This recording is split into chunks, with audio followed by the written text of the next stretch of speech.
Look at this tiny AK I got here. This has some pretty cool. Oh, Yes! Damn, what was that? what? Yo! It made my little AK bigger. Wait a second. What if I put my really bad honey badger down there. Yes! Okay, let's see what we get this time. Yo! Ho ho! Ho ho ho! Wait a second. If I just...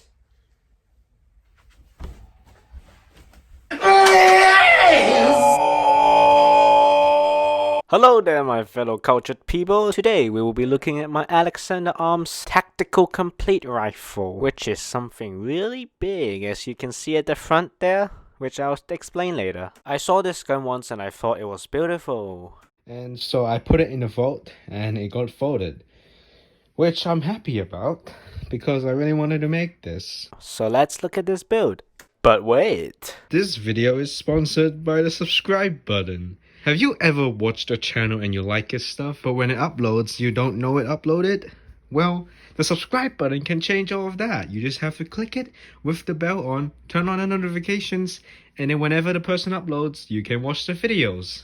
So, go ahead, click that button. It's just a red little button. Just click it. Come on. If you click our sponsor, this will help the channel a lot. Also join the Discord server in the description. Add over! Detail time. So I kind of just saw this first in Phantom Forces like way back ago, and that muzzle brake just got me. It's beautiful. So what I did, I kind of wanted to make it for a while, but I held off because I don't know. I didn't know if I would have long enough couple to make this part.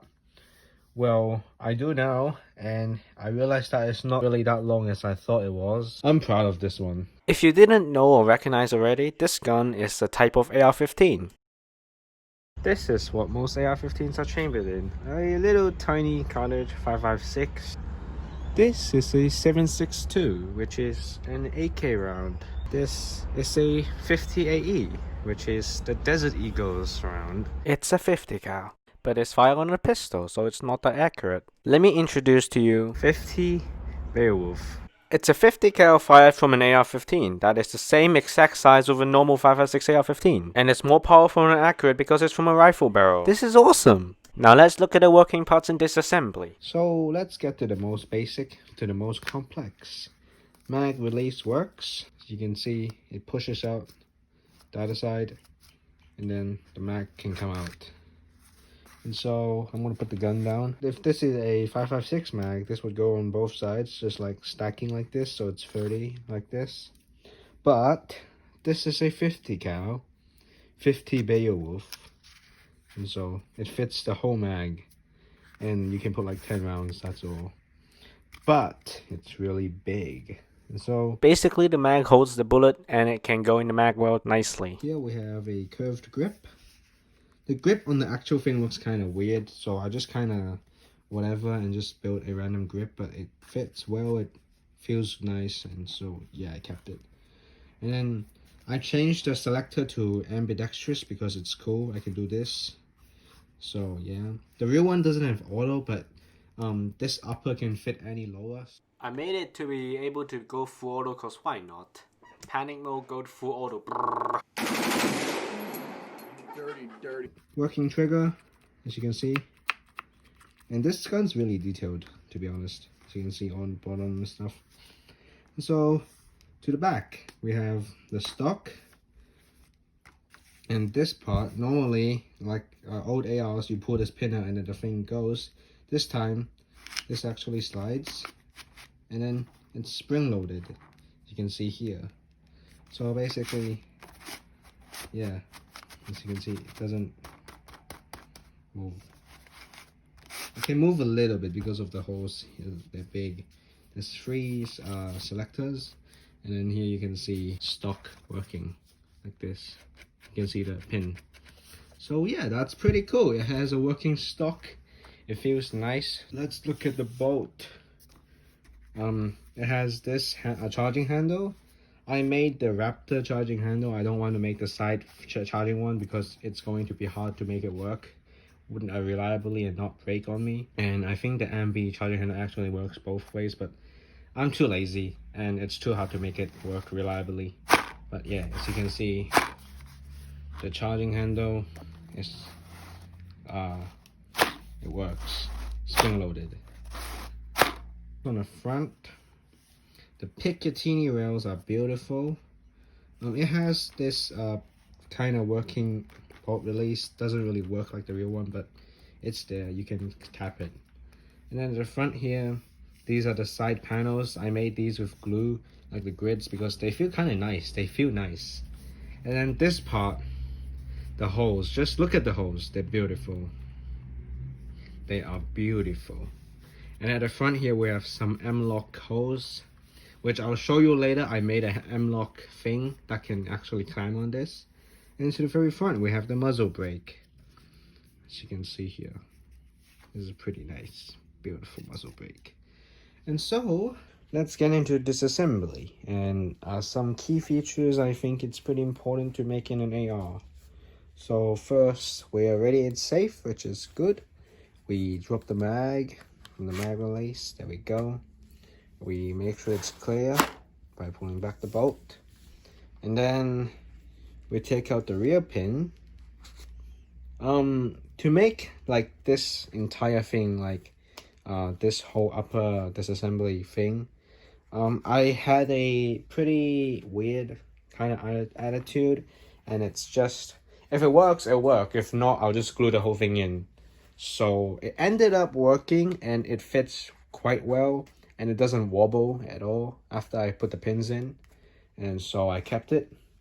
So yeah, that's pretty much why it is disassemblable. And then now we take the bolt out. This is the bolt. As you can see, it's pretty detailed with the up and the charging handle. This is the firing pin, the bolt head, which also comes out, as you can see, like this. And then this is the bolt head, and the firing pin comes out. So yeah, there we go.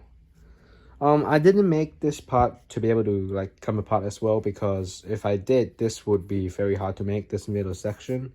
And this part is not, this back part is not very detailed, because you can't even see the thing when you're playing with it. So, and it makes the gun, I mean, it makes this part really weak, so I didn't do it. Yeah, this is the full upper. This doesn't work, it's just for looks. It's pretty cool though. And then this bottom bit is for the bullet to go through. I also just want to show you the Picatinny rails. These are highly detailed, and they're curved, I mean slanted on both sides like the real pick rails. As you can see, these are real nice. This side as well. So yeah, they're slanted on both sides, and at the end it ends like the real thing. This thing I'm really proud of. And this is the front of the handguard. This handguard's pretty cool. These M-lock holes, which actually work, I'll show you later. This is the muzzle brake on the front. Beautiful looking thing. I put a lot of glue around here to strengthen the cardboard itself, but not very much that the bolt can't even go through. And so you can see in the grooves they are glued there.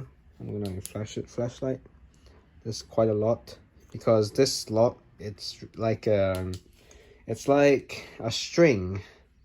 If you don't cut it, it can hold things together, but once you cut it, it's over, and this part gets really soft and fragile.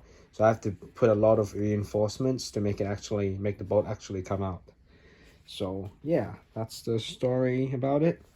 Also, there's not a dust cover because the real one doesn't have one. Here's my evidence. Yeah, don't say that I didn't make everything on the gun. So let's move on to the lower. The stock obviously comes out, you have seen that already. And then now we take the buffer spring out and the buffer piston, I guess, I don't know what to call it. But yeah, so the spring like this is just the same spring I use for the PPs, which is just a coil from sketchbooks. It's the top thing that holds all the pages together. I find them pretty good to use as springs, so I did. And they stay up pretty well. This is just a little push to push the thing it gets pushed by the back of the bolt in here, and so yeah, this whole thing just works. And because this spring is held in by the buffer tube, this whole thing can just go inside, like this push goes inside the spring nicely. I was kind of surprised that I managed to get this and the buffer tube thing and the bolt to actually be able to travel through and not like get stuck, but I did, so lucky I guess. Just a little thing on the bottom here. This part is really fragile. I've seen on so many guns people have made. This part just goes downwards because they like either put it like this too much or like it's just not strong enough. But as you can see here, this is not helping a lot. I literally made it curved here like the real one, but this like removes the strength a lot. So what I did, I put like a bunch of glue here to strengthen the lower between the holes. And then a bunch of glue in here, a lot of glue in here, a lot of glue in here, and like a whole block of cardboard, as you can probably see there, and a lot of glue to get it to be strong. And now it's pretty strong. It holds up the whole gun, so it's good. When I put this against my shoulder, it doesn't just fold down like most of the other ones do. This is the hole that the tab from the mag release sits on, and when it pulls out, you can pull the mag out. So as you can see here, just a little tab. When I push it, it goes away. So yeah, mag release doesn't come out because this is really so small I couldn't do it. And then this doesn't come out because it's just a glued in piece. It's just works by elastic energy from the cardboard itself. The trigger, I can take it out with the pin and the trigger itself, but I don't want to because it's going to be very hard to put it back in. So I'm going to leave that like this. So this whole gun is made to scale. The lower part is all to scale. The widths and stuff. There's a PDF I found, which is really helpful on all the sizes. I uploaded the link in my Discord server and useful source for making things. It's in the channel under guns. So now let's get into reassembly. First of all, we're going to get the spring here, put it back in. There we go, and then the push thing, piston, whatever you call it, and like this, and as you can see it works. Just finger it a few times. So we're going to put this aside now. We're going to put the bolt together. This is the bolt head, bolt firing pin. Put this firing pin in, and then back into the bolt carrier. There we go. And just one little special thing. This is the 50 Beowulf bullet. This is the bolt. As you can see, just fit it in here. It fits right on, doesn't move, doesn't fall. And yeah, that's pretty cool. So now I'm going to put this back out. And just put the bolt, entire bolt assembly back into the upper. Just like so. You can see like this, and then we are going to put the upper and lower back together by jointing these holes, pushing the pin back in just like this and lining it up. Just there we go. And so like this, so we have a disassembled upper, then we push the back in just like so. This sometimes gets too far out and it's kind of a problem. So we do this a few times. Just push it in. There we go, like this. And then just shove the back pin. There we go. And then I put the stock back in by doing this. There we go. Put it all the way. There we go. It still works. So now, there we go. You can see the bullet in there. It's pretty cool.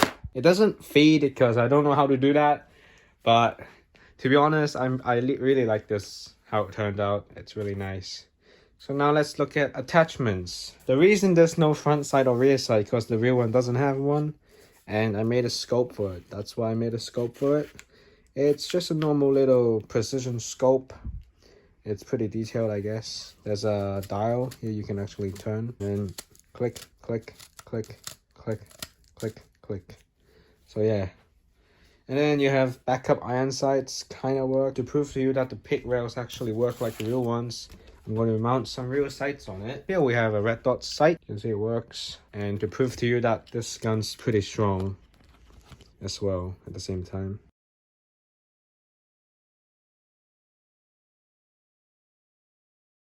And then as you can see now, it's a red dot sight. The front. There you go. And it doesn't wobble that much. Look at this. Even though this is like really heavy, it's full metal, it doesn't wobble. I can hold this with one hand and it holds up. So yeah, that's cool. And then now for the M-lock stuff. It's not as detailed as my other pick rails now, but it works for what it's supposed to, and you can't really see the pick rail after you put the bipod on. So you can see this turns like the real M-lock. I mean, not exactly like a real M-lock, but it does the job. It holds up, so that's good. The holes on the bottom, put these on the inside, shove the whole thing in, and then when it's in, you can see it. And so like this, and then you just turn the things. Normally this would be done with a screwdriver. I don't know how to make cardboard work like screws, so I'm not gonna bother. As you can see, it's turning now, like so, and then it holds in.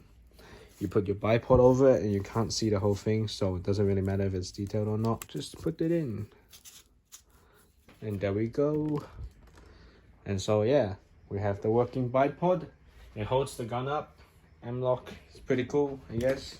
It's a pain to make, but I made it anyways. So thanks for watching this video. I hope you enjoyed it. If you liked it, like the video. Check out our sponsor, the subscribe button.